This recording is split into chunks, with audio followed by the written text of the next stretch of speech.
दोस्तों, मैं राज पांडे, आप देख रहे हैं आरसीएन टुडे। आइए जान लेते हैं अभी की बड़ी खबर, मुख्य समाचार के बारे में। अभी की लेटेस्ट अपडेट के बारे में बात करेंगे, पूरी खबर विस्तार से देंगे। सच को सच कहेंगे, झूठ को झूठ कहेंगे, न पक्ष न विपक्ष, ओनली निष्पक्ष। इस चैनल के माध्यम से हमेशा आपको ऑथेंटिक जानकारी दी जाती है। आज की इस वीडियो में यूपी, बिहार, राजस्थान, नई दिल्ली की 23 बड़ी खबरों के बारे में जानकारी मिलेगी।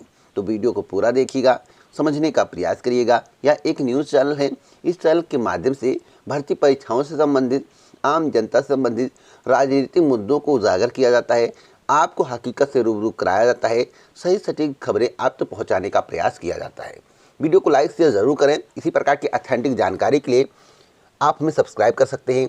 सब्सक्राइब करने के लिए जब भी आए आपका मन बने तो चैनल को सब्सक्राइब करें, बेल आइकन ज़रूर दबाएं, ऑल पर सेलेक्ट करें, जिससे हमारे वीडियो का नोटिफिकेशन आप तक सबसे पहले पहुंच जाए, वीडियो को आप सबसे पहले देख पाएँ।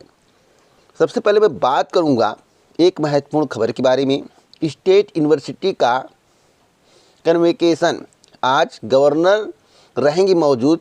जींस पहनकर नहीं आएंगे छात्र छात्राएं, साड़ी में रहेंगी। तो मैं आपको बताना चाहता हूं, रज्जू भैया के बारे में आप लोग जानते होंगे। प्रोफेसर राजेंद्र सिंह और रज्जू भैया राज्य विश्वविद्यालय का चौथा दीक्षा समारोह मंगलवार सुबह 11 बजे से नैनी स्थित विश्वविद्यालय के नवनिर्मित परिसर में शुरू होगा।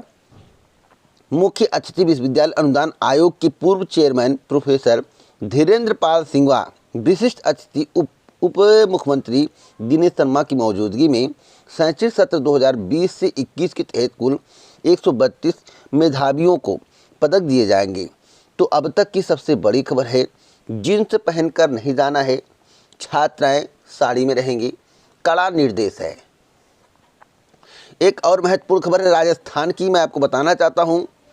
रीट भर्ती परीक्षा 2021 में पदों की संख्या 31,000 से बढ़ाकर 50,000 करने की मांग चल रही है। आपको बता दूं, लगातार धरना प्रदर्शन हो रहा है, पुतला फूंका जा रहा है और सरकार से मांग की जा रही है कि 3 साल पहले आपने घोषणा की थी कि 31,000 पदों पर भर्ती होगी, लेकिन 3 साल का समय बीत चुका है, तो और भी रिक्त पद हैं, यानी कि 66,000 के करीब रिक्त पद बताए जा रहे हैं। तो पदों की संख्या 31,000 से बढ़ाकर 50,000 कर दिया जाए, लेकिन सरकार टस से मस नहीं हो रही है। जहाँ जहाँ तानाशाही होगी, देखिए राजस्थान में कांग्रेस की सरकार है। यह सत्य है कि कांग्रेस ने 31,000 पदों पर भर्ती करने की घोषणा की थी, लेकिन कुछ इन बेरोजगारों की भी मांग माननी चाहिए। अगर 31,000 से 50 करने की मांग करें तो आप 40 से 45 कर दीजिए, नहीं तो आप इस बात की पुष्टि करिए कि रिक्त पदों पर भर्ती कब आएगी, तो आप भर्ती का विज्ञापन जारी करिए। तो मैं आपको बताना चाहता हूं, जो मुझे जानकारी मिली है, मैं आपको हमेशा सही जानकारी देता रहता हूं। मैं आपको बता दूं कि पहले 31,000 पदों पर जो भर्ती का विज्ञप्ति जारी की गई है, उस पर प्रक्रिया शुरू होगी और चुनाव से 6 महीने पहले एक और भर्ती आपको देखने को मिलेगी। जो मुझे जानकारी है, मैं अपनी जानकारी के आधार पर आपको जानकारी दे रहा हूं।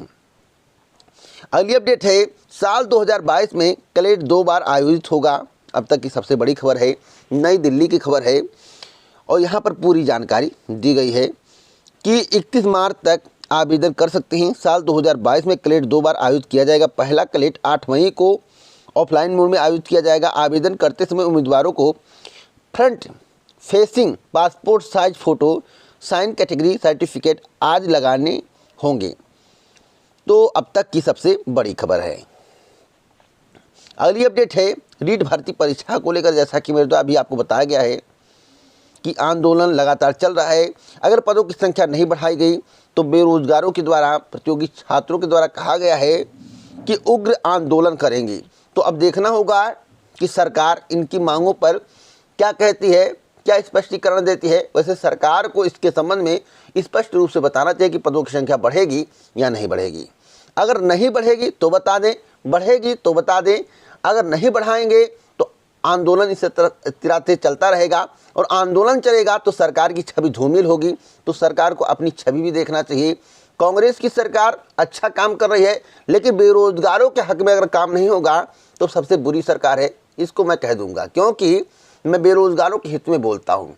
चाहे भाजपा हो, चाहे कांग्रेस हो, चाहे समाजवादी पार्टी हो, चाहे आम आदमी पार्टी हो, कोई गलत करेगा स्पष्ट रूप से निष्पक्ष बात करूंगा, ना पक्ष ना विपक्ष, ओनली निष्पक्ष।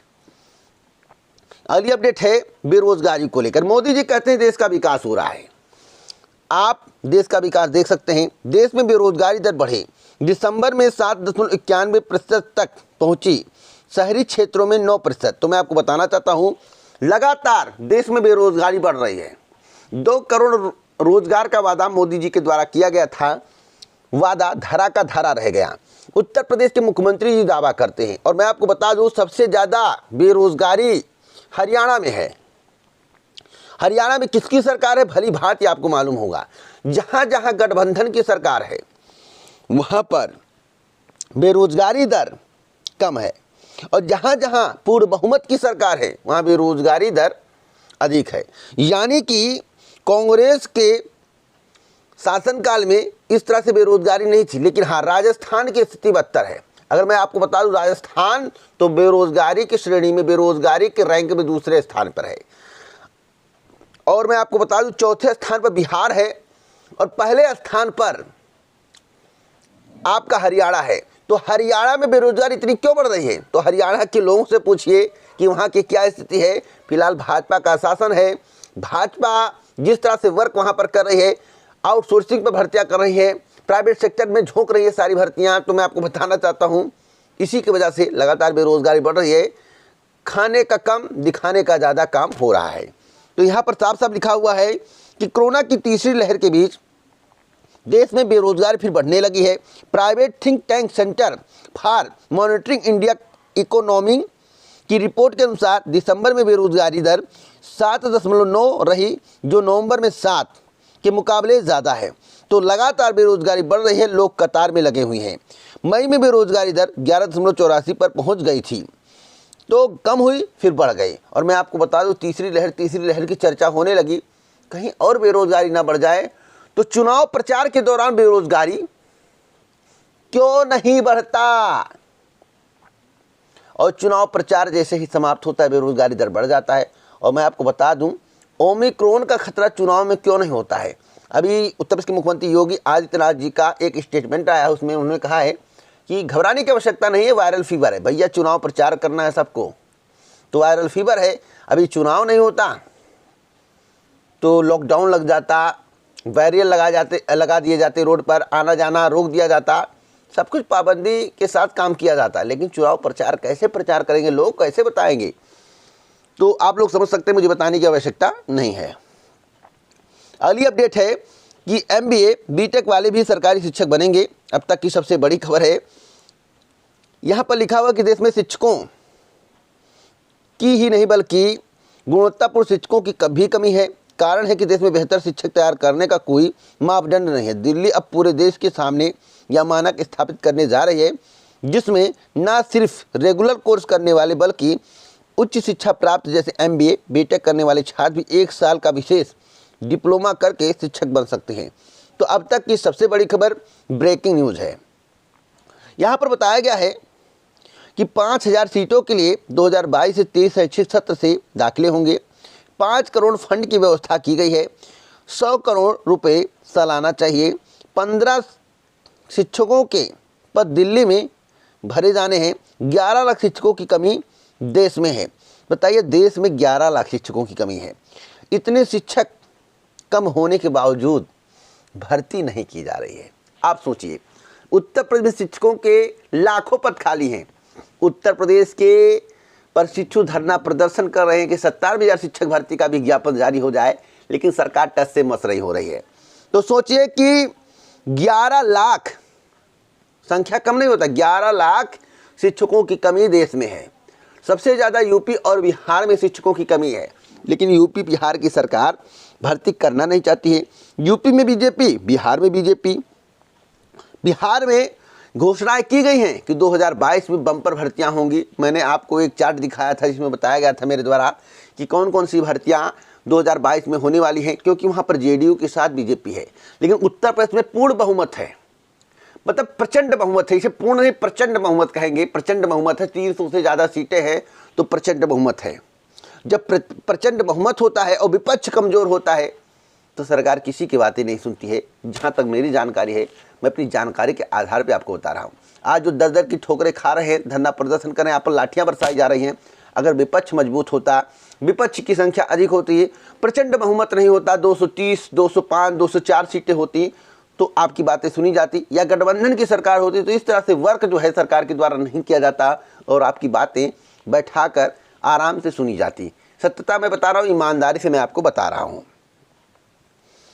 अगली अपडेट है रीट परीक्षा को लेकर। रीट परीक्षा को लेकर सीएम गहलोत ने कहा कि इस साल होगी रीट परीक्षा। अभ्यर्थियों को उन्होंने जानकारी दी है, अभ्यर्थियों व आंदोलनकारियों को तैयारी करनी चाहिए, ऐसा उन्होंने कहा है। जो तैयारी कर रहे हैं उनका फिर क्या होगा, तो मैं आपको बताना चाहता हूं कि वर्तमान सरकार पदों की संख्या बढ़ाने के मूड में नहीं है। हाँ, एक और भर्ती आएगी चुनाव से 6 महीने पहले, जैसा कि मेरे द्वारा बार बार कहा जा रहा है। चुनाव के वक्त एक और भर्ती आएगी, अब कंप्लीट नहीं होगी या तो निश्चित है, लेकिन हाँ भर्ती आएगी, चुनाव के बाद वह कंप्लीट कर दी जाएगी। लेकिन एक दो भर्ती आ रही, उसके लिए आपको तैयारी करना चाहिए। प्रदर्शन करेंगे तो तैयारी व्यर्थ होगी और पदों की संख्या भी नहीं बढ़ेगी। देखिए यहाँ पर बेरोजगारी दर के संबंध में जानकारी दी गई है। हरियाणा में जैसा कि मेरे द्वारा आपको बताया गया कि चरम पर है, दूसरे नंबर पर राजस्थान है, तीसरे नंबर पर झारखंड है, चौथे नंबर पर बिहार है। तो ये 4 राज्य बेरोजगारी की मार झेल रहे हैं और देश में बेरोजगारी चरम पर है, 7.9%। देखिए यहाँ पर पूरा डाटा दिया गया है। तो मैं आपको एक एक खबर से अवगत कराता हूँ। जो खबर मैं आपको दे रहा हूँ सभी चैनलों के माध्यम से आपको नहीं दी जाएगी, ना इतना बेहतरीन ढंग से आपको बताया जाएगा। तो आप वीडियो को पूरा देख लेते हैं तो आपको पूरी बात समझ में आ जाती है, आपको इधर उधर भटकना नहीं पड़ता है।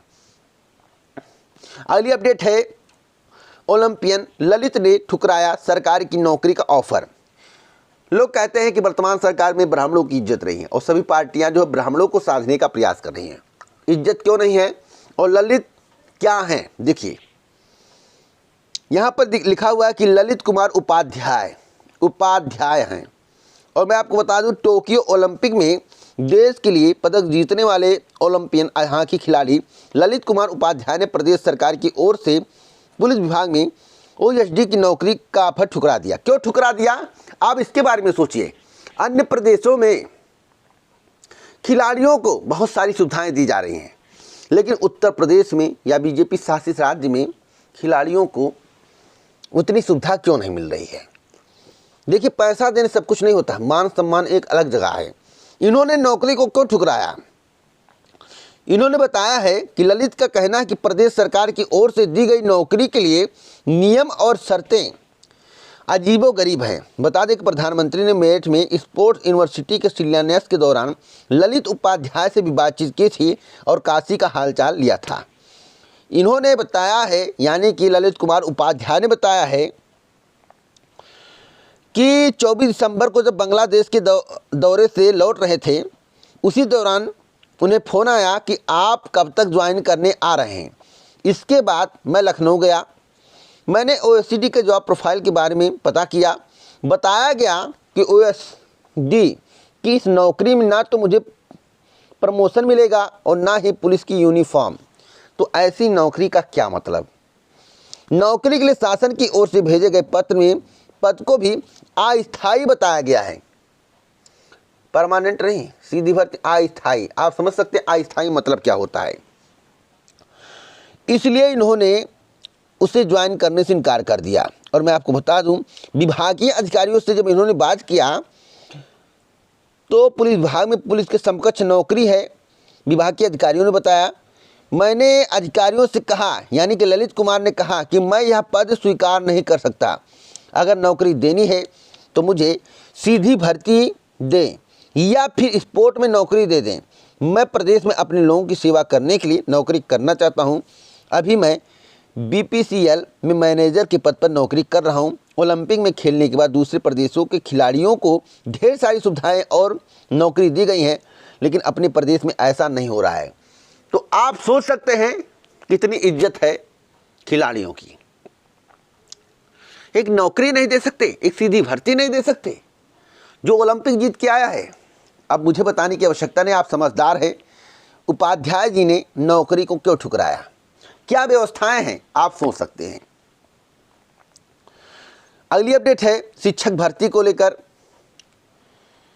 शिक्षक भर्ती के लिए अभ्यर्थियों का प्रदर्शनकारियों लगाया मारपीट का आरोप। बीसी शिक्षक भर्ती 2016 के बच्चे 12,460 पदों को भरने की मांग को लेकर सोमवार दोपहर अभ्यर्थियों ने भाजपा दफ्तर का घेराव किया। इस दौरान प्रदर्शनकारियों ने सड़क पर बैठकर नारेबाजी की। अभ्यर्थियों को हटाने में पुलिस को काफ़ी मशक्कत करनी पड़ी। बाद में पुलिस ने प्रदर्शनकारियों को जबरन बस में लाद कर इको गार्डन भेज दिया। और इको गार्डन एक ऐसा स्थान है जहाँ पर कोई पूछने वाला नहीं होता है। अगर आपका बहुत ज़्यादा संख्या बल ना हो तो आप सोच सकते हैं कि क्या स्थिति है। रोजगार के लिए, अपने हक के लिए आपको धरना देना पड़ रहा है। धरना दिया, 4 दिन दिया, 5 दिन दिया, 10 दिन दिया तो ठीक है, 2-2 महीने, 3-3 महीने धरना प्रदर्शन करना पड़ रहा है। किसान आंदोलन के बारे में आप लोग जानते होंगे, इधर बेरोजगारों के बारे में जानते होंगे। 97,000 शिक्षक भर्ती के लिए 24-25 दिन से धरना प्रदर्शन चल रहा है। सरकार टस से मस नहीं हो रही है। क्यों नहीं हो रही है? क्योंकि पूर्ण बहुमत है। उससे इस बात का डर ही नहीं है कि हम हार रहे हैं। ओवर कॉन्फिडेंस, जब किसी को ओवर कॉन्फिडेंस हो जाता है तो उसका पतन निश्चित होता है। और मैं आपको बता दूं, बेरोजगारों का यही कहना है कि सरकार के पास ओवर कॉन्फिडेंस है। सरकार बेरोजगारों को हल्के में ले रही, युवाओं को हल्के में ले रही है। अगर सरकार हल्के में लेगी तो 2022 में हम जवाब देंगे। तो आगे की अपडेट सुन लीजिए। यह पोस्ट खूब वायरल हो रहा है। यहाँ पर एबीपी न्यूज का लोगो लगा हुआ है, जैसा कि देख सकते हैं। यहाँ पर सत्य मलिक के बारे में आप लोग जानते होंगे, जो कि मेघालय के गवर्नर। और यहाँ पर लिखा हुआ है, आप इसे ध्यान से देखिए, समझिए। मैं जब किसानों के मामले में प्रधानमंत्री जी से मिला तो मेरी 5 मिनट में ही उनसे लड़ाई हो गई। वो बहुत घमंड में थे। जब मैंने उनसे कहा कि हमारे 500 लोग मर गए हैं तो उन्होंने कहा कि मेरे लिए मरे हैं क्या। यहाँ पर देखिए क्वेश्चन मार्क लिखा हुआ है। यह खूब वायरल हो रहा है, इसकी मैं पुष्टि नहीं करता हूँ, लेकिन अगर यह सही है और इस तरह की बातें हुई हैं, लड़ाई हुई है, साथ साथ प्रधानमंत्री जी के द्वारा ऐसा बोला गया है किसानों के बारे में, तो पूर्णतः गलत है। अब यह फेक है या सही है, इसकी पुष्टि होना जरूरी है। अगर गवर्नर जी मिले थे और गवर्नर जी से इसी तरह बात हुई थी और प्रधानमंत्री जी ने इसी तरह बोला तो पूर्णतः गलत है, मैं इसे गलत कहूँगा। अगली अपडेट है पीसीएस को लेकर। पीसीएस मेंस आवेदन तिथि 6 तक बढ़ाई गई। 28 से 31 जनवरी तक होगी मुख्य परीक्षा, कार्यक्रम जारी कर दिया गया है। तो अब तक की सबसे बड़ी खबर है। यहाँ पर देखिए लिखा हुआ है कि आवेदन हॉर्ड कॉपी जमा करने की तिथि 13 जनवरी तक बढ़ा दी गई है। इसके साथ ही उत्तर प्रदेश लोक सेवा आयोग ने मुख्य परीक्षा का कार्यक्रम भी जारी कर दिया है। परीक्षा 28 से 31 जनवरी तक प्रयागराज, लखनऊ और गाजियाबाद के विभिन्न केंद्रों पर आयोजित की जाएगी। अगली अपडेट है कि यूरिया की किल्लत को बढ़ा रहे खुद अपने विभाग व व्यापारियों के गठजोड़ से समस्या विकराल बनती जा रही। मैं आपको बताना चाहता हूं कि समितियों से रात में ही गायब हो जा रही है यूरिया। यह है उत्तर प्रदेश की व्यवस्था। रायबरेली की खबर है और रायबरेली की विधायक सांसद कौन है, इसके बारे में पता करिए। जिस यूरिया पर बीजेपी सरकार के द्वारा बोला जाता है, जिस यूरिया के बारे में जिक्र किया जाता है, जिस किसान के बारे में जिक्र किया जा रहा है, उस किसान का यूरिया रात में ही गायब हो रहा है। तो इस व्यवस्था को क्या कहेंगे? क्या सरकार को इस पर एक्शन नहीं लेना चाहिए? लेना चाहिए। तो सरकार इस पर एक्शन ले और किसानों की मदद करे। अगली अपडेट है खीरी कांड को लेकर। जैसा कि आपको मालूम होगा कि लखीमपुर खीरी में क्या हुआ था, जिस तरह से केंद्रीय गृह राज्य मंत्री के पुत्र ने किसानों को रौंदा था, किसान मरे थे, आपको भली भांति मालूम होगा। इसी जांच पड़ताल चल रही। तो यहाँ पर देखिए लिखा हुआ है कि पुत्र समेत 14 आरोपियों के खिलाफ कोर्ट में चार्जशीट दाखिल, मंत्री का पुत्र मुख्य साजिशकर्ता करार।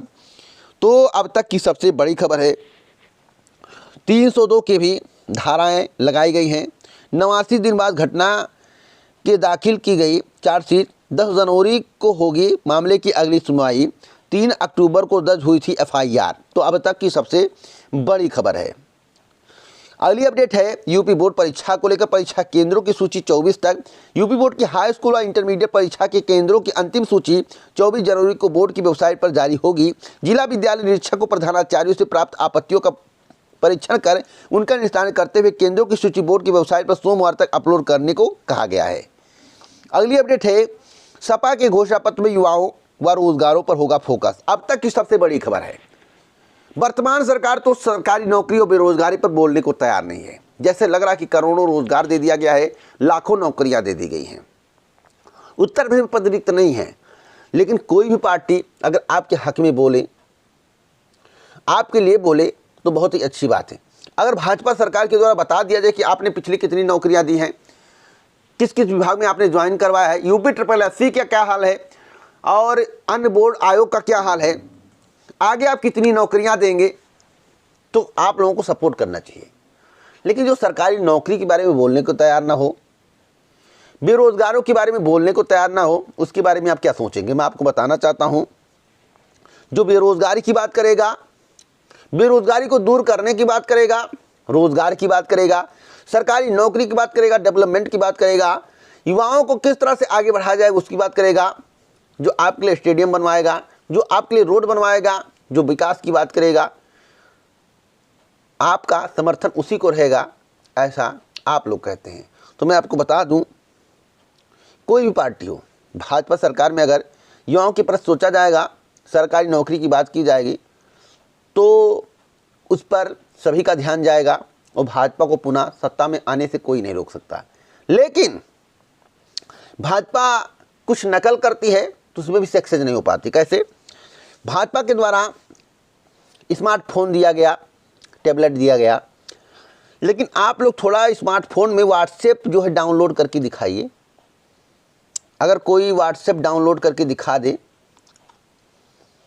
तो बहुत अच्छी बात है, क्योंकि स्मार्टफोन जो वितरित किया गया है उसमें व्हाट्सएप डाउनलोड नहीं हो रहा है। साथ ही साथ जो स्मार्टफोन है उसमें IT एडमिन तो हो रहा है। ये क्या है? जिस स्मार्टफोन से हम आगे कोई प्रक्रिया नहीं कर सकते हैं, जो चाहे सरकार वही कर सकते हैं, तो ऐसे स्मार्टफोन का मतलब क्या है?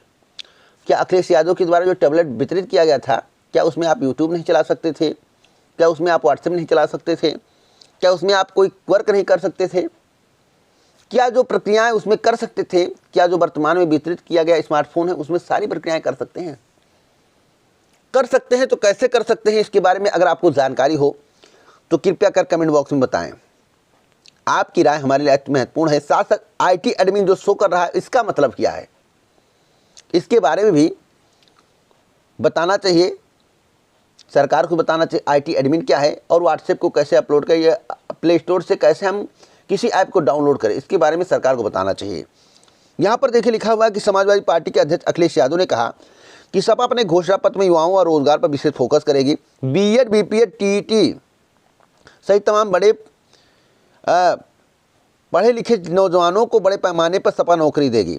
देखिए यहाँ पर BPEd, BEd, TET सहित तमाम पढ़े लिखे नौजवानों को नौकरी देने की बात सपा के द्वारा की गई है। अगर सरकार 2022 में सपा की आती है तो BPEd, BEd, TET सहित तमाम पढ़े लिखे नौजवानों को बड़े पैमाने पर सपा नौकरी देगी। भैया कोई कितना भी कहे कि हमने रोजगार दे दिया, सरकारी नौकरी दे दी, लेकिन जो सरकारी नौकरी और रोजगार की बात कर रहा है वह सपा। इसके अलावा किसी के जुबान से सरकारी नौकरी बेरोजगारी पर बात नहीं की जा रही, रोजगार की बात नहीं की जा रही है।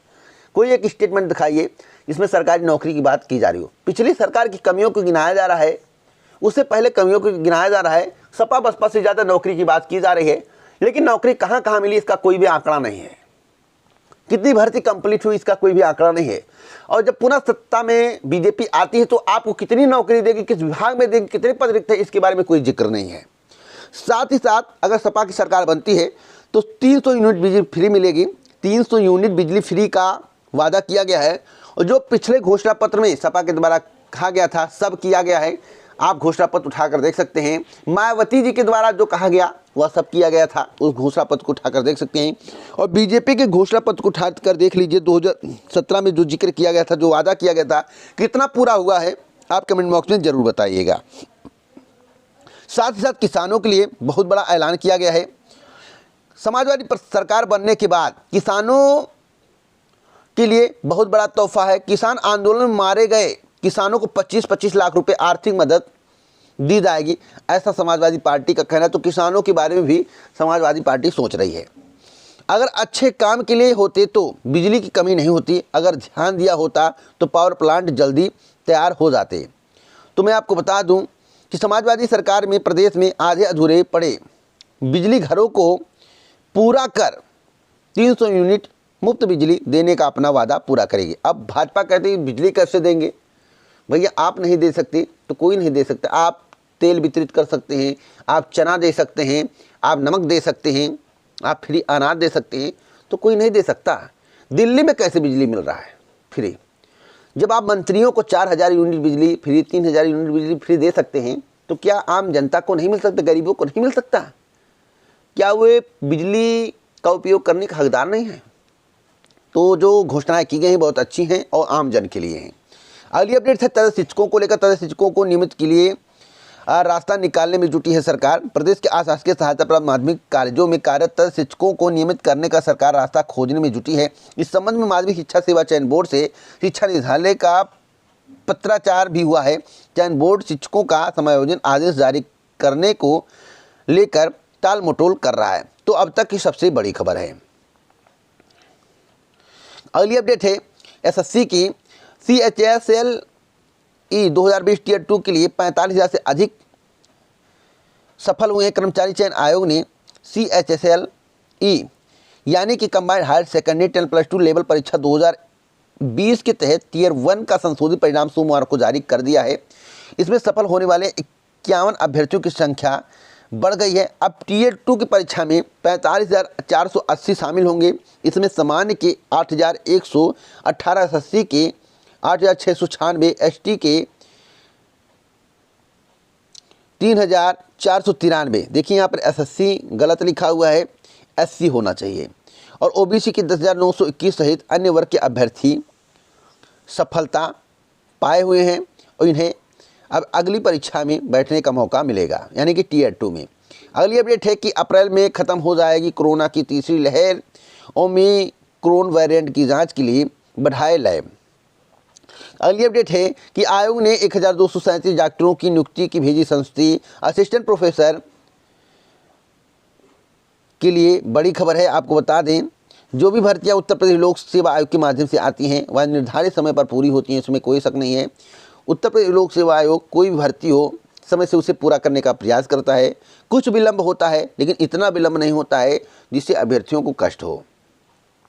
अगली अपडेट है यूपी टीईटी परीक्षा को लेकर प्रवेश पत्र के साथ फाइनल होंगे यूपी टीईटी के केंद्र। आपको बता दें, प्रवेश पत्र लीक होने के कारण रद्द की गई उत्तर प्रदेश शिक्षक पात्रता परीक्षा के लिए प्रस्तावित केंद्रों की सूची जिला विद्यालय निरीक्षकों ने भेज दी है। शासन ने पूर्व में निर्धारित परीक्षा केंद्रों का पुनरावलोकन कर आवश्यक होने पर संशोधित करने का सुझाव दिया था, लेकिन प्रदेश के आधे से ज़्यादा जनपदों की सूची में कोई परिवर्तन नहीं किया गया है। अब परीक्षार्थियों की संख्या के मुताबिक जिलों में परीक्षा केंद्र निर्धारण की प्रक्रिया शुरू हो गई है। तो अब तक की सबसे बड़ी खबर है, 23 तारीख को परीक्षा कराने की तैयारी चल रही है। अगली अपडेट है कि आंगनबाड़ी कार्यकर्ताओं की मानदेय में वृद्धि का ऐलान किया गया है। कितने कितने रुपये बढ़े हैं तो यहाँ पर बताया गया 500 रुपये वृद्धि की गई, अधिकतम 1500 रुपये। तो मैं आपको बताना चाहता हूं अब तक की सबसे बड़ी खबर ब्रेकिंग न्यूज़ है। अगली खबर है आईटीआई में की जाएगी 2500 अनुदेशकों की भर्ती, जिसके संबंध में इस चैनल के माध्यम से आपको बहुत पहले ही जानकारी दी गई है। कल ही जानकारी दी गई है, उसके पहले भी जानकारी दी गई थी। तो मैं आपको बता दूं कि प्रदेश के व्यावसायिक शिक्षा एवं कौशल विकास राज्य मंत्री स्वतंत्र प्रभार कपिल देव अग्रवाल ने बताया कि राज्य के औद्योगिक प्रशिक्षण संस्थानों में अनुदेशकों के 2500 पदों पर भर्ती होगी। यह भर्ती नई नियमावली से होगी, उत्तर प्रदेश अधीनस्थ सेवा चयन आयोग के माध्यम से कराई जाएगी। तो अब तक की सबसे बड़ी खबर है। इसी प्रकार की ऑथेंटिक जानकारी के लिए आप हमसे जुड़ें, चैनल को सब्सक्राइब करें, बेल आइकन दबाएं और प्रेस कर वीडियो को लाइक शेयर करना मत भूलिए। जय हिंद, जय भारत, नमस्कार।